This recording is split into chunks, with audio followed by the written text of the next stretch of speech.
Bismillahirrahmanirrahim. Sa ngalan ng Allah, ang pinaka mapagpala, ang pinaka mapagmahal. Ang lahat ng papuri, pasasalamat ay para lang sa Kanya. Uh, Naway ang biyaya at pagpapala at habag ng Allah subhanahu wa ta'ala ay mapasa ating lahat.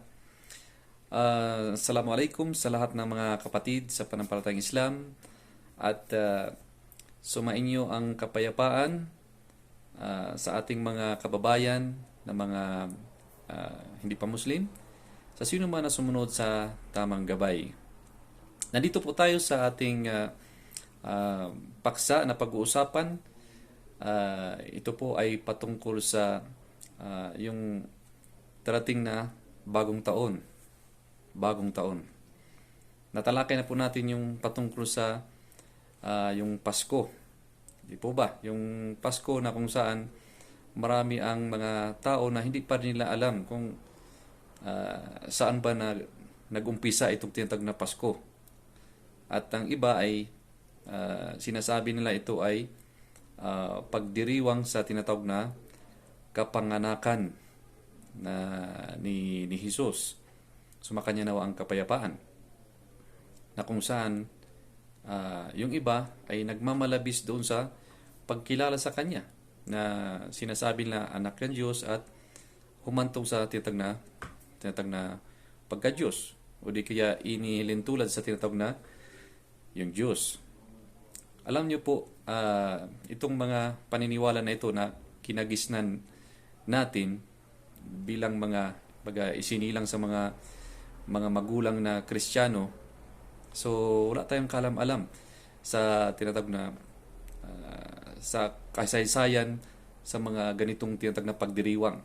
Maliban na lang kung papasukin mo ang pag-aaral, panaliksik ng kaalaman. At malalaman mo kung saan ba nagsimula ang mga ganitong mga okasyon o kaya mapagdiriwang na alam natin na ito ay nag-umpisa sa tinatawag na sa Roma, na kung saan yung namumuno noon, kung saan sinasabi nila na itong tinatawag na si Constantino, na kanyang si Emperor Constantine, na siya yung tinatawag na nag-utos na isagawa itong ganitong mga pagdiriwang.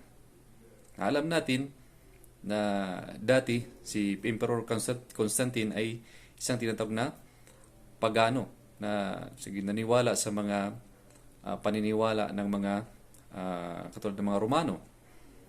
Naniwala sa mga maraming mga Diyos. Yung mga Diyos nila marami ding anak.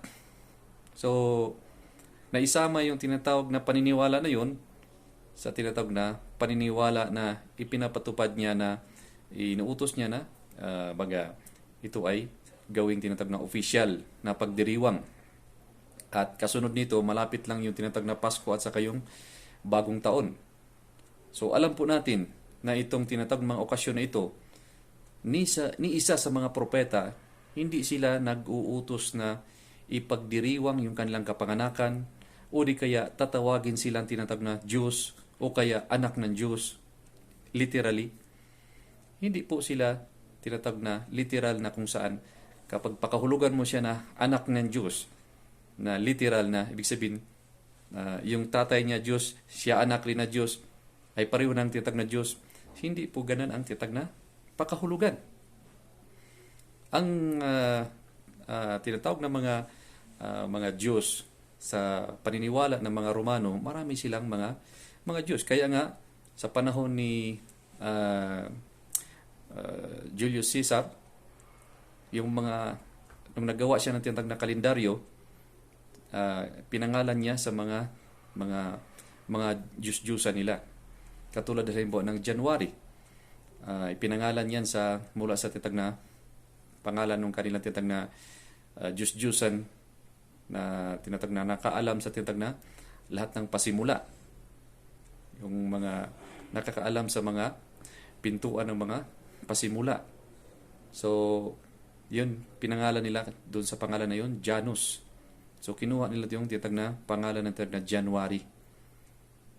So, yan ang kinilang ipinapangalan doon sa unang buwan na tinatawag na Julian Calendar. Julian Calendar. Kasi siya naggumawa ng tinatag na kalendaryo na yon. Si Julius Caesar. Na kinikilala na siya yung general sa kanyang panahon at siyang politikong leader din. At kasunod ng January, February, yung Pebrero, ay pinangalan sa tinatag na pangalan ng yung Februalia, na sa pangalan na yan, ito yung tinagurian na panahon ng pagsasakripisyo. At diyan daw yung tinatag na pagbabayad ng mga kasalanan. At saka yung tinatag na sunod noon, yung March, pinangalan sa tinatag na Diyos-Diyusan na si Mars, na kinikilala ng Diyos ng digmaan. Diyos ng digmaan. Yung April naman, pinangalan ito mula sa tinatag na Latin na tinatawag na yung buds. Yung tinatag na yung mga mamumuong mga bulaklak, ano? Mabubuo pa na siya na mamumuo pa hanggang sa maging bulaklak siya. At yung May, pinangalan sa kay Maya, ang tinatag na goddess, yung Diyosa ba? Diyosa na kung saan pinapatubo yung tinatag na mga pananim. Yan sa yung tinatag na yung May na yun. At saka yung June mula sa tinatag na Junius, mula sa Latin na Junius, at saka pangalan ng kanilang Diyosa na si Juno. Ang July naman, ito ipinangalan ito mula kay Julius Caesar sa taon na 44 BC. So ito ipinangalan sa kanyang tinatag na pangalan, yung July. So July, Julius Caesar, mula doon. Yung August naman, pinangalan ito mula kay Augustus Caesar sa taon na 8 BC. So Julius, mula doon sa tinatag na Augustus Caesar, yung tinatag na August. Yung September naman, mula sa tinatag na Latin na salita Septem. Yung Septem na yon, ang nangahulugan ng tinatag na 7. Sabihin yung number 7. Kapito. Yung October naman, mula sa Latin na tinatag na Octo. Nangahulugan ito ng 8. Biga 8. Ang November naman, mula sa tinatag na Latin na Novem. Ang ibig sabihin, 9. Baga siyam. At ang panghuli, yung tinatawag na December. Mula sa Latin na tinatawag na Decem. At ang kahulugan nito ay 10. Ibig sabihin, 10. So, marami ang mga kinikilala ng mga Grego-Romano na mga Diyos-Diyusan sa kanilang panahon. At yung mga Diyos na yan ay may mga Diyos-Diyusan nila at mga Diyosa may mga anak. Kaya hindi malayo na talagang gagamitin nila yung tinatawag na yung mayroong tinatawag na ama, mayroong anak. So, ini-incorporate, baga sinahinahalo sa tinatawag na paniniwala na kung saan sa panahon ng pamumuno ni Emperor Constantine, na sabi doon siya tumanggap daw ng tinatawag na ng Christianity. Kaya doon sa tinatawag na Trinity, nabuo yung tinatawag na, yung mayroong tinatawag na Father, Son, at saka Holy Spirit, o kaya tinatawag na Holy Ghost. Na kung saan taliwas ito sa itinuro ng mga isinugo ng ating dakilang lumikha, isinugo ng Diyos, yung kanyang mga propeta at sugo. Ano ba ang saysay? Bakit sila isinugo? Para ipaalam sa mga tao kung ano bang dapat nilang paniwalaan. Ang dapat nilang tinatawag na isabuhay, o ano bang dapat nilang gawin. So, ang purpose ng mga propeta at sugo, ipaalam sa mga tao kung ano ang dapat nilang paniwalaan, kung ilan ba yung Diyos na dapat kilalanin. So, sa panahon ng mga Romano, marami sila mga Diyos-Diyusan. Kaya naman, madaling napaniwala nila, yung mga panahon nila, nasasakupan nila, at sila yung tinatag na namumuno sa panahon nila na kung saan sila yung mga malalakas. At karamihan sa mga naniwala sa ngayon, yung kanilang tinatag na mga okasyon o kaya selebrasyon, yung pinagdiriwang nila ay mula doon sa kanila, sa mga Romano, ng mga Pagano. At ito naman ang namulatan natin dahil nasakop na tayo ng mga Kastila na sumakop sa ating bansa. Kaya ito yung nakasanayan. Nakasanayan na sinasabing mga selebrasyon. Pero dapat nating malaman, di po ba meron tayong kinikilalang Diyos na nag-iisa? Hindi siya dalawa, hindi siya tatlo. Dahil yung Diyos na nag-iisa na yan, ayaw niya na meron pa tayong iba pang sambahin maliban pa sa Kanya. At yung nag-iisang Diyos na pinakadakila, wala nang ibang Diyos na dadakila pa sa Kanya. So nahaluan lang ito ng tinatag na paniniwala ng mga Paganong Romano. Yung tinatag na paniniwala na merong anak yung Diyos. Yung tinatag na ang nag-iisang Diyos na yan ay nagkaroon ng tinatag na anak. So ito ay salita na kung saan napakatindi na pagpaparatang, pagbibintang, o di kaya salita na kung saan lumalabas sa mga bibig, sa mga dila ng mga taong naniwala dito, na kung saan ang mga bagay na ito ay talagang kasuklam-suklam. Ito ay bagay na ipinagbabawal na ating daking lumikha na magdagdagan mo pa siya. Isipin mo yan, Diyos nagkaroon ng anak. Ibig sabihin, ito ay pagdadagdag. Nag-iisa siya, tapos dadagdagan mo pa siya ng isa. So, hindi siya maaring tinatag na paniwalaan. Dahil yung nag-iisang Diyos na yan, talagang ipinagbabawal niya na kikilala ka pa o kaya sasamba ka pa ng ibang Diyos maliban pa sa Kanya. Dahil siya na ang ibig sabihin, makapangyarihan, pinakadakila, ang nag-iisa at wala ng iba. Kaya palaging inuulit-ulit niya sa kanyang tinatag ng mga kasulatan, sa kanyang tinatag ng mga propeta na isusugo niya, yung isinugo niya, na maliban sa Kanya, wala ng iba. Wala siyang katabi. Wala ng iba pang Diyos maliban sa Kanya. Kaya napakatumpak yung mensahe ng lahat ng mga propeta. La ilaha illallah. Yung mensahe nila, ito po yun. Yung la ilaha, walang tinatag na Diyos. Illallah, maliban sa Allah. Kasi siya ang tinatag na nag-iisang Diyos na pinakilala ng lahat ng kanyang mga propeta. Allah.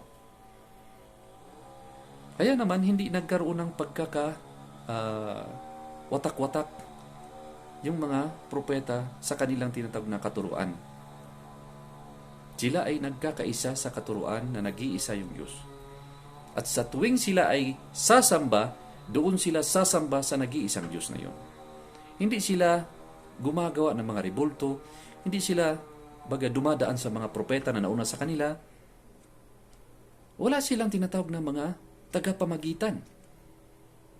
Itinuturo nila yan sa kanilang mga nasasakupan, lalo na dito sa gitnang silangan, dito sa Middle East.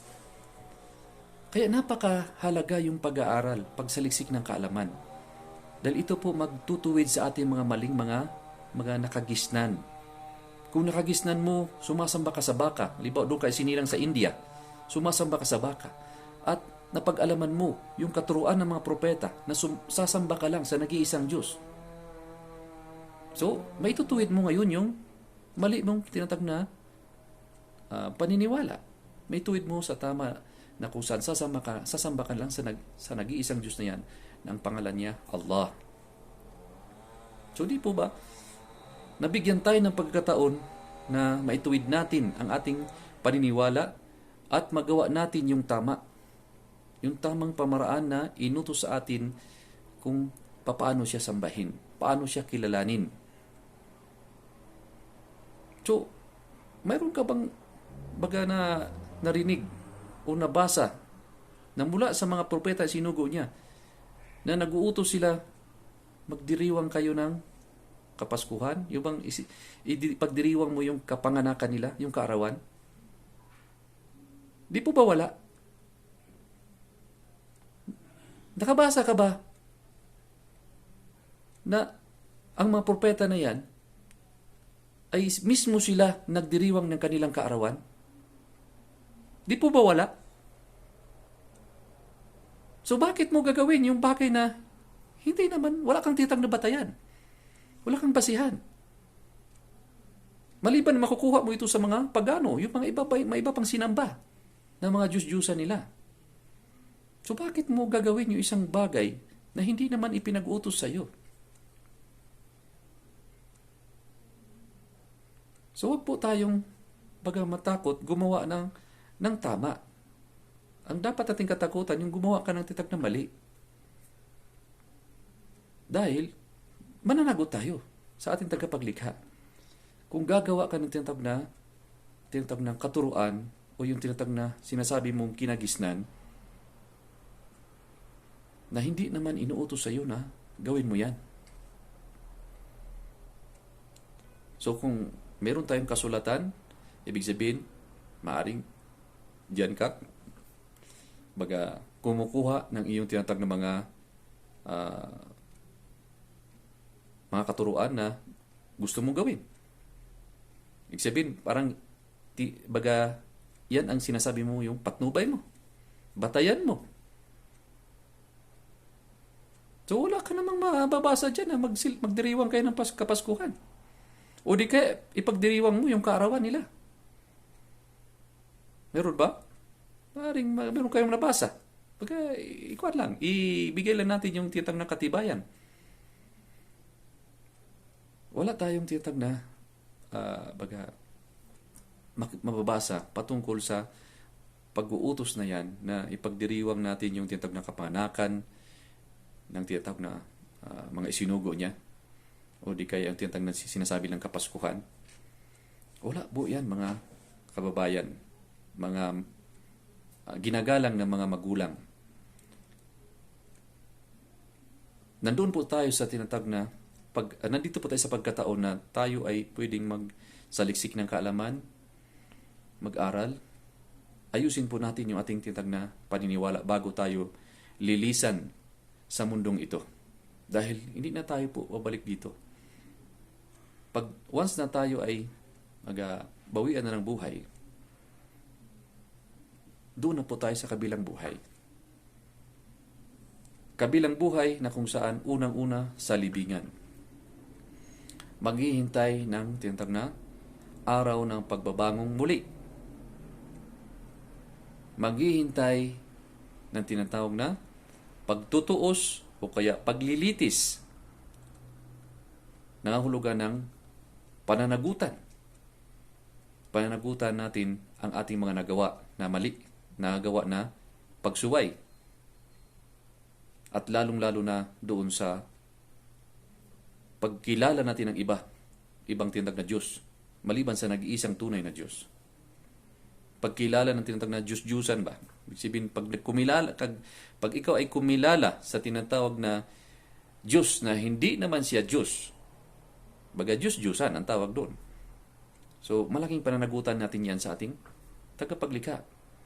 At ibinigay na niya na babala sa bawat isa na meron siyang tinatawag na nilikha na impyerno, meron ding paraiso. Ano bang tinatawag na katibayan niya? Nandiyan yung tinatawag na kasulatan ninyo. Nandiyan yung kasulatan, ang tinatawag na banal na Quran, kung gusto niyong basahin. Meron tinatawag na impyerno, meron ding paraiso. Kaya nga sabi niya, hindi magkatulad yung mga tao na papasok sa impyerno at yung mga tao na papasok sa paraiso. Hindi sila magkatulad. Kaya ingatan nating mabuti yung ating paniniwala, ating mga gawain, dahil kung ang ating tinatag na una na ang ating paniniwala ay lihis sa paniniwala na itinuro ng kanyang mga isinugong propeta, so nangahulugan na bagsak natin ay impyerno. At tayo'y nagpakupkop. Humingi tayo ng tulong sa nag-iisang Diyos na yan laban sa ganung kahahantungan. Ayaw natin po na tayo ay baga sa kabilang buhay ay baga sa impyerno yung babagsakan. Sa impyerno yung maging tirahan. Dahil yung lugar na yan ay talagang napakapangit para sa mga taong papasok dyan. Dahil wala nang tinatawag na kaginhawaan na walang ginhawa na mararamdaman dyan sa lugar na yan. Kaya yung tinatawag na mga gawain na dapat nating gawin habang natin doon sa mundo, kailangan nating suriing mabuti. Huwag tayong padadala sa mga matatamis na mga salita ng mga baga nangangaral na wala naman silang batayan. Nangunguna ang tinatag na panampalatayang tinatag na itinuro ng kanyang mga isinugong propeta na dapat nating paniwalaan. Yun po yung ating suriin mabuti. Hanapin natin mabuti kung tayo ay naghahanap ng katotohanan. Nandito po yan sa panampalataya, ang panampalatayang Islam. Ang ibig sabihin po kasi ng Islam, sa sino mang hindi pa alam niya, hindi pa niya alam kung anong ibig sabihin ng Islam. Ang ibig sabihin po ito sa ating wika, ito yung pagsuko, pagsunod, at pagtalima sa nag-iisang Diyos na yan, sa kanyang tinatag na, kanyang patnubay, sa kanyang tinatag na kalooban, sa kanyang mga kautusan, sa kanyang mga bagay na ipinagbabawal, kailangan iwasan natin. Ang mga kautusan niya, sundin natin, abot ating makakaya. Hindi natin magagawa yung mga bagay na yan kung hindi natin makilala ang mismong lumikha sa atin. Hindi natin maiwasan kung anong mga ipinagbabawal niya kung hindi natin makilala siya. Kaya unahin natin, hanapin kung sino ang ipinakilala ng kanyang mga isinugong propeta. Kung sino ba siya. Para sa ganun ay nagawa natin ang ating tinatag na obligasyon na hanapin yung katotohanan. At ang katotohanan ang magpapalaya sa atin sa kasinungalingan. Papalayain ka sa lahat ng mga bagay na nandoon ka sa tinatag na kasinungalingan dahil na alam mo ang katotohanan. Kailangan ang isang tao ay talagang gamitin ang utak na pinagkaloob sa kanya. Dahil yung mga tao na itatapon na sa impyerno o kaya sila yung manirahan na sa impyerno, magsisihi sila. Ano ang kanilang ang kanilang tinatag na pagsisihan ngayon? Sana ginamit namin ang aming talino. Hindi sana kami mapupunta dito sa tinatag na impyerno. So anong saysay na pinagkalooban tayo ng tinatag na talino, hindi naman pala natin magagamit. Binigyan tayo ng talino para malaman natin kung ano ang tama at anong mali. Para malaman natin kung anong totoo sa tinatag na kasinungalingan. So, bawat bagay mayroon siyang tinatag na opposite. Kung mayroong tinatag na tama, mayroon ding mali. Kung mayroong tinatag na totoo, mayroon ding kasinungalingan. Mayroong katotohanan, mayroong kasinungalingan. So, hindi lahat sabihin mo lang, pare-pareho lang yan. Hindi po pwede yun. Dahil, kung mayroong katotohanan, mayroon ding kasinungalingan. Dapat piliin mo kung ano yung totoo. Kung mayroong tinatag na tama, mayroon ding mali. So, hindi pwedeng pare-pareho lang yan. So, nagpadala rin ang ating tinatag na tagapaglikha. Nagpadala rin siya ng kanyang mga propeta sugo upang ipaalam sa mga tao, yung mga taong hindi pa nila alam, ipaalam sa kanila kung ano ba yung tinatag na katotohanan. Sino ba yung dapat nilang sambahin? Sino ba yung dapat nilang kilalanin na Diyos na may likha sa kanyang lahat? May likha sa ating lahat. So, hindi po pwedeng maging pare-pareho lang yan. Dahil yung tinatag na impyerno at paraiso, hindi rin sila magkatulad. Yung mga tao na gumagawa ng masama at gumagawa ng mabuti, hindi rin magkatulad. Hindi pwedeng pare-pareho. So, kailangan piliin kung ano yung tama. kung ano yung totoo. Kaya ang mga propeta, sinugo niya, mismo sila nagparating ng mensahe, La ilaha illallah. Walang Diyos na dapat sambahin maliban sa Allah. Kaya naman, napaka linaw ang kanilang tinatag na mensahe. Yung mga tao na ayaw sumamba sa nag-iisang Diyos, gusto nila ng tatlong Diyos, abay. Hindi na nga sila naniniwala dun sa isa. Paniniwalaan pa nila yung tatlo. Yung nag-iisa, sapat na siya sa lahat ng ating mga pangailangan. Dahil siya ang pinakamapangyarihan, siya ang pinakadakila, siya ang katastaasan, siya ang nag-iisa at wala ng iba. Siya po si Allah. Siya ang Allah na dapat nating makilala. Kaya lahat ng mga propeta, yan ang kanilang ipinakilala, si Allah. Kaya ang pamaraan ng kanilang pagdarasal, isang pamaraan.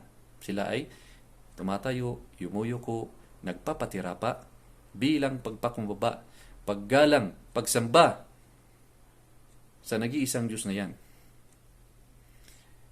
Diyan po sa tinatag na aklat na Biblia, mababasa niyo po yung tagpo na si Jesus at saka yung Satanas. Sabi diyan na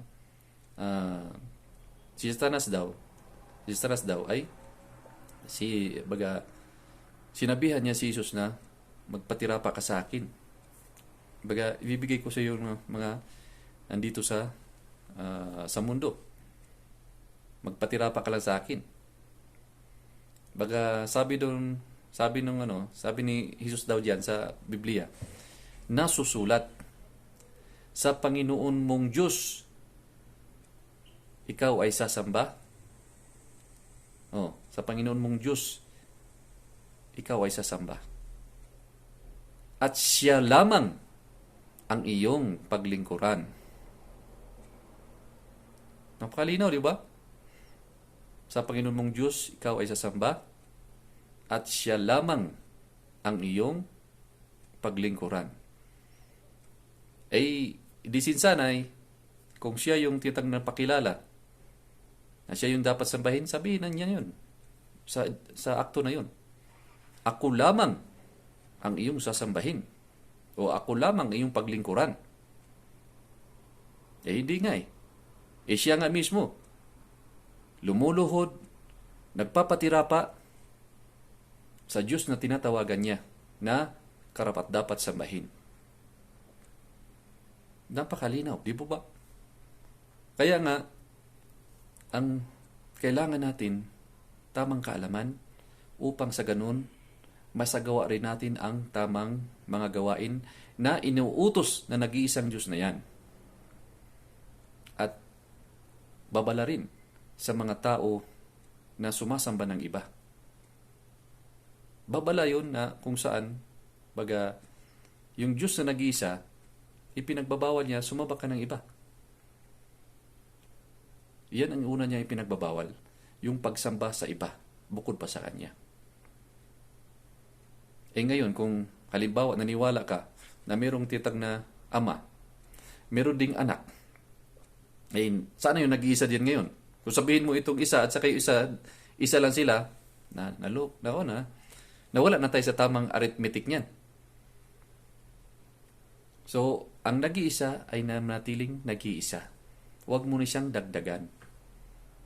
Kapag sinasabi natin yung Diyos nagkaanak, so, mayroon na tinatawag na father and son dyan. Hindi po pwede na yung son ay maging father. Yung father din ay maging son. So, yung nag-iisa dyan ay wala ng tinatawag na value dyan. Wala ng value yung tinatawag na nag-iisa dahil nagkaanak na. So, ang totoo, ang Diyos ay nag-iisa lang. Maliban sa Kanya, wala ng iba. So, katotohanan na ipinakilala ni Jesus ang Kanyang sarili. Bilang propeta at sugo. Bilang propeta at sugo. Mababasa rin yun sa inyong kasulatan. Na siya ay lalakad ngayon at sa makalawa dahil hindi po pwede ng isang propeta. Di mangyari na isang propeta ay mamatay sa tinatawag na labas ng Jerusalem. So, yan ang nakasulat sa baga, ipinakilala niya kanyang sarili bilang propeta at sugo.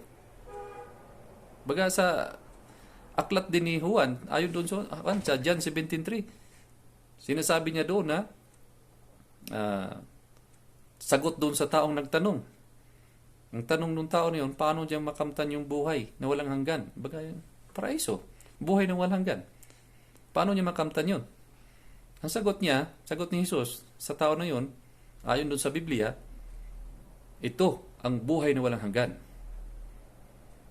Ang kilalanin niyo siya, ang nag-iisa at tunay na Diyos, at si Jesucristo, may sarili niya, na kanyang isinugo. So malinaw na ipinakilala niya kanyang sarili bilang propeta at sugo.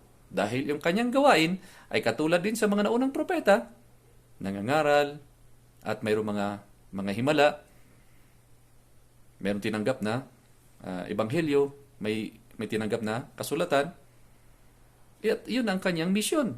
Ipaparating doon sa mga kababayan niya, mga Israelita. Tatawagin sila na manumbalik sa paniniwala sa Allah, nag-iisang Diyos. Kaya yan ang pananampalataya ng lahat ng mga propeta. Yung pagkilala sa nag-iisang Diyos, pagsuko, pagsunod, at pagtalima sa kanyang tinatawag na kalooban, sa kanyang kautusan, sa kanyang patnubay na kanyang ibinaba sa kanila. Kaya, in short, sa Arabic, Islam. Yan ang kahulugan ng tinatawag na Islam. Kung anong gusto ng Diyos, gawin mo. Kung anong kanyang panagbabawal, iwasan mo. So, binigay din niya na babala na sino bang dapat nating iwasan at huwag niyong sundin? Si Shaitan. Baga yun yung una na sumuway sa utos ng ating tagapaglikha. Hindi siya sumunod. Kaya siya isinumpa. Tinatawag na rajim. Kaya isa sa mga binibigas ng isang Muslim, a'udhu billahi minash shaitanir rajim. Ako ay nagpakupkup sa Allah laban kay Satanas ang isinumpa. Kaya napakahalaga na ituring nating tinatag na kaaway si Satanas. Dahil pag bumulong sa iyo ng mga bagay na pagsuway sa utos ng ating tagapaglikha, at kapag sinunod mo yan, so diyan ka magkakasala. Pero tandaan natin, ang Allah subhanahu wa ta'ala, inihanda rin niya ang tinatawag na pagpapatawad sa sino man na taos puso o tapat na manumbalik, humingi ng kapatawaran. At yan naman ang ginawa ng unang taong si Adam alayhisalam. Kilala natin Adam at saka Eva. So yun ang unang lang ginawa. Sila ay humingi ng kapatawaran. At ano bang ibig sabihin ng paghingi ng kapatawaran? Ano bang ibig sabihin ng paghingi ng kapatawaran? Buburahin niya yung nagawa mong kasalanan, papatawarin niya. Pagtapat at taos puso ka na humingi ng kapatawaran, buburahin niya, kakalimutan niya yung nagawa mong kasalanan. Dahil siya ang Al-Ghafurur Rahim. Siya ang Al-Ghafur, ang pinakamapagpatawad. Ar-Rahim, siya ang pinakamawain. Kaya nga sabi ko sa inyo, siya ang pinakamapagpatawad, pinakamawain. Sa sino man ang tapat na nagsisisi sa kanyang nagawa na kamalian, sa kanyang nagawa na kasalanan, magbalik loob siya. So, handang-handa ang Allah subhanahu wa ta'ala na ikaw ay tanggapin, papapatawarin, kakalimutan yung iyong nagawa ng kasalanan dahil papalitan mo na ng mabuti. Papalitan mo na ng mabuti. So, wag mo nang gawin yung kasalanan na nagawa mo na yun. Maaring makagawa ka pa ng ibang kasalanan, pero yung kasalanan na nagawa mo na hiningi mo ng kapatawaran ay wag mo nang balikan yun. Kasi tao tayo, nagkakamali, nagkakasala. So anytime maaring matukso ka o maari na ikaw ay magkakamali at magkakasala.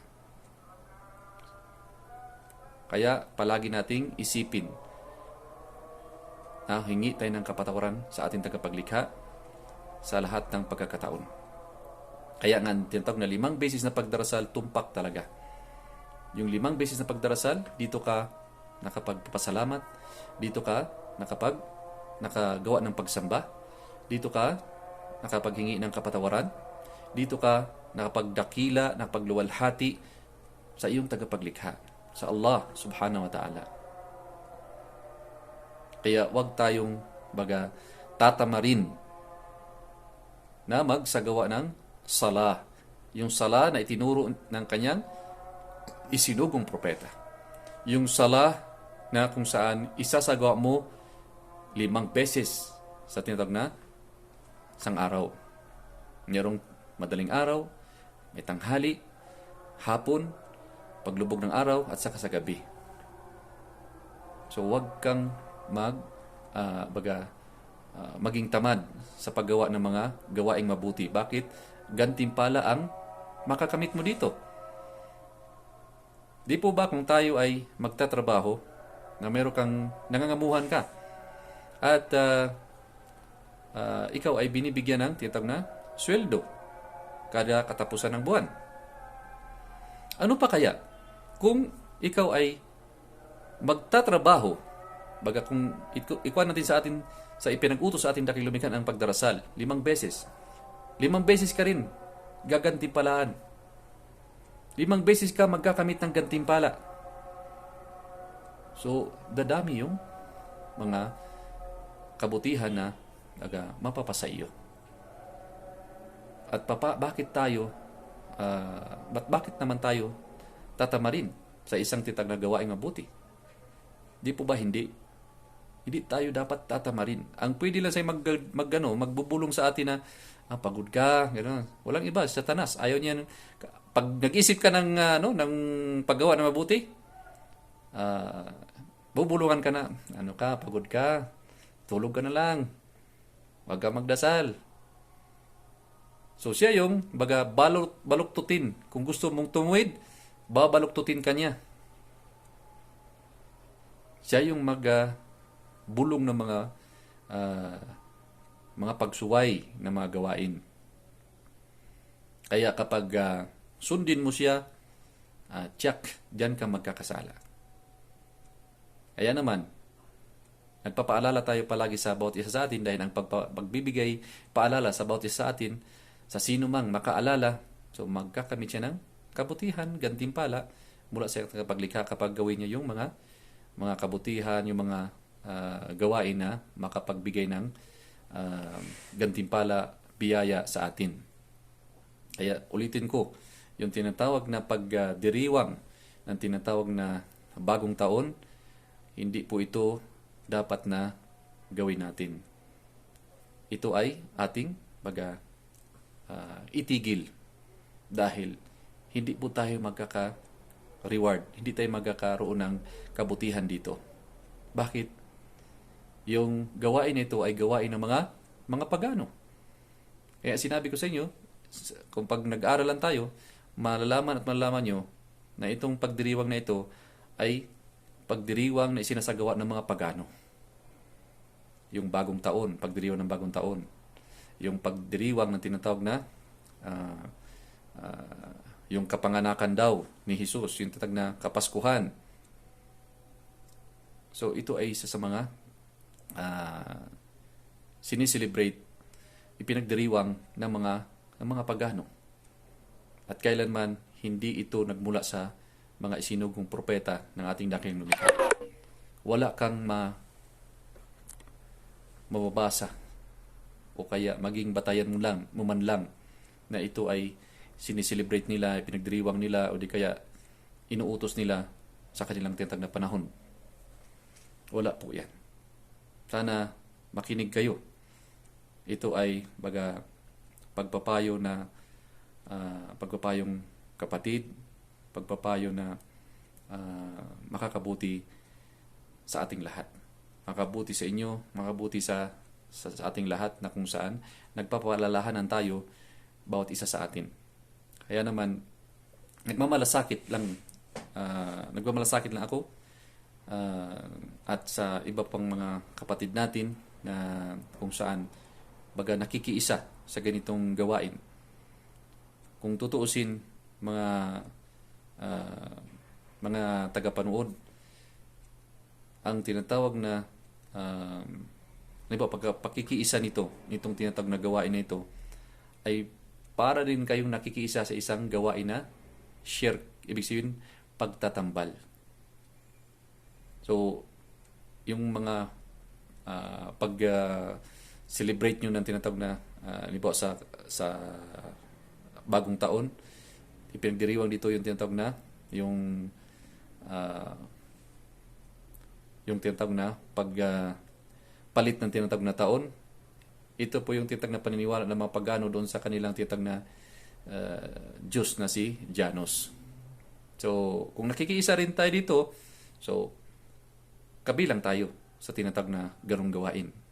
Pero dahil sa tayo ay napapalalahanan, iwasan natin ang ganitong tinatawag na pag-celebrate o kaya pagdiriwang sa ganitong mga okasyon. Dahil wala po ito sa katuruan na dala-dala ng mga propeta, wala ito sa katuruan ng Islam, at hindi rin ito itinuro ni Jesus. Masasabi niyo sa akin na nagsasabi ako ng katotohanan dahil wala kayong makukuhang batayan na ito ay itinuro ni Jesus o kaya ginawa mismo ni Jesus. Maging yung mga propetang nauna sa kanya. Wala silang ganitong tinatawag na mga selebrasyon. Naway nakapagdagdag ako ng kaalaman sa ating lahat, at dalangin ko na sana iwasan na niyo yung pagdiriwang ng Kapaskuhan, pagdiriwang ng tinatawag na bagong taon, dahil wala itong magagawang mabuti para sa ating tinatawag na paniniwala sa nag-iisang Diyos, dahil hindi niya ito kautusan, hindi rin niya ito itinuro sa kanyang mga propeta, at maging ang kanyang mga propeta hindi rin ito itinuro. So, sa muli, sumainyo ang kapayapaan. Assalamualaikum.